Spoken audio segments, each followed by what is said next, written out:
What's good, everybody? I've been on a mini vacation, that's why I ain't been making no videos. I've been chilling, just getting my thoughts together, taking care of business. But I'm back, and I'll be back making a video every day this week, for the rest of the week at least. Uh, I'm gonna call this prison story right here, putting you in the blender. And what I mean by putting you in the blender is this right here, man. When you really want somebody, like in my for let's say for instance, there was this guy, man. He was from Chicago. You know what I'm saying? He was the folks GD or whatever. We call it the motherland. He was from the motherland or whatever. And it was just something about him I ain't like. You know what I'm saying? I felt like he thought he was better than us because he was from Chicago, so he was real arrogant. You know what I'm saying? Like, I'm from the land. It was almost like he was saying, like, y'all really ain't GD. You know what I'm saying? So he was always just making little, wise remarks or whatever, saying things that got up under my skin, and I was really tired of him. And, I was the nine tray, basically nine tray at the time as the person just over the compound. I was at the annex, you know what I'm saying? So the brothers had voted and they had made me, nine tray. So I was basically, the person in charge. So we're sitting around one day and we're in the room, a bunch of us brothers, they sitting back smoking, drinking our little wine and stuff. We're in the room chilling, doing our little thing. And one of the brothers comes to the room and say, hey man, we got a problem. Carlos, you need to come out here, you know what I'm saying, and talk to the head of the Aryan Nation. So talk to the head of the Aryan Nation, what's going on? He says, come on out, man, he on the yard, he wanna holler at you.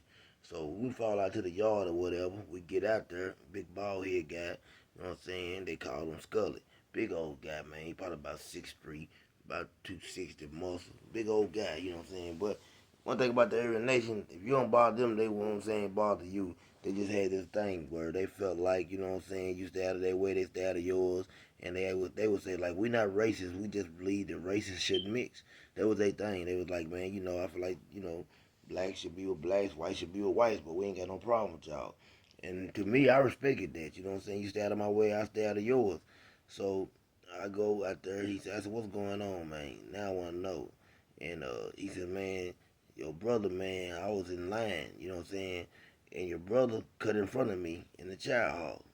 Now, I didn't go to child. Sometimes I didn't go to child. I would just stay in my room and cook me a little something, you know what I'm saying, to eat or whatever.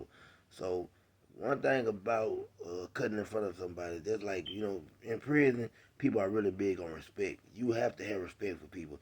You're not going to, I don't care if your brother's up front, you know what I'm saying, and he wants you to come up there, man, you don't cut line for nothing, you know what I'm saying, because people take that as a real means of disrespect.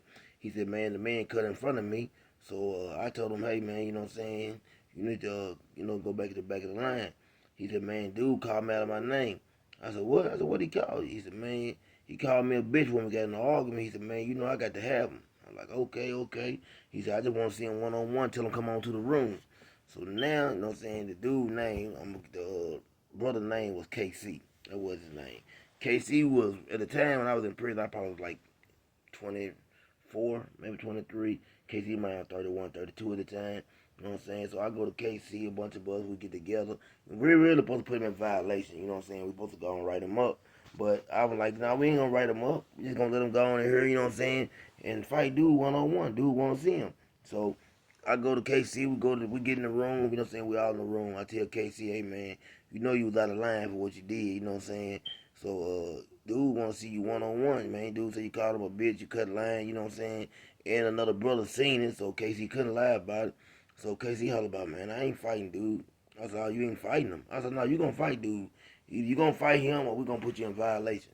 You know what I'm saying? You can make your choice. You know what I'm saying? He says, KC holler about, no man, I'm not doing no fighting. I ain't fighting dude, man. I said what I said. I apologize. I said, well, dude, not accepting no apology. You know what I'm saying? You gonna either fight or you taking this violation. So now, KC decides, well, I ain't doing no fight. Like I said, I said, well, I tell you what, then. You know what I'm saying? We write them up, write the paperwork up, whatever. I get one of the brothers to write up. I said, you want to go to trial? You want to plead guilty? Now he said, well, I'll go ahead and plead guilty. So he pleads guilty. We talking to him, whatever, telling him we finna give you a 6 minute violation, no cover up. He said, 6 minute no cover up, man, that's too much. I said, man, you getting a 6 minute no cover up and a 6 minute violation no cover up. That means just, you know what I'm saying, you can be hit anywhere, in the face, wherever. You know what I'm saying? Nope. You can't hit them, basically, you can't hit them in the groin area, but you can't kick them or none of that. But his face, face shots. He can fight back, but it's gonna be 3 brothers. We're doing 3 brothers on him. So he decides now he don't want to do that. He don't want to do that. So I said, you taking this violation. You know what I'm saying? So I get to we get to watch out. You know what I'm saying? 6 minutes. He takes the violation. But the brothers they beat him up pretty good. You know what I'm saying? So now he's crying about it. We told him to go out of his room because his face is swole up. We don't want nobody to see him. We noticed he goes out the room anyway. So we feel like now he's trying to let the guards see they've been beat up. So we fall back off in the room, have another meeting again. Now I'm going off. He talking crazy. So now I've been looking for any reason. I ain't gonna lie. I've been looking for any reason really to put him in that blender, to put him in that mix. So as he talking crazy, I found him. I hit him in the mouth. I tell all the brothers, don't nobody move.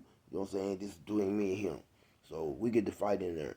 I put hands on him. You know what I'm saying? I beat him up pretty good. As I get to whooping him, I tell him, you ain't nothing no more. I'm telling him now, you ain't GD. You know what I'm saying? He talking about, you can't take my G. I said, man, you ain't nothing. You hear what I said? And if you got a problem with it, I'll put hands on you again. So really, he wasn't supposed to accept that. Had he said, man, you going to have to whoop me again, I would have respected it. But all he did was put his head down and walk out the room. So that's my story. That's what I call putting somebody in the blender. I really shouldn't have done it. You know, at the time I was young. I was looking for it. I was with the shits, if we called it. I was with the shits. If I found a reason I didn't like you, I'm gonna put you in that mix.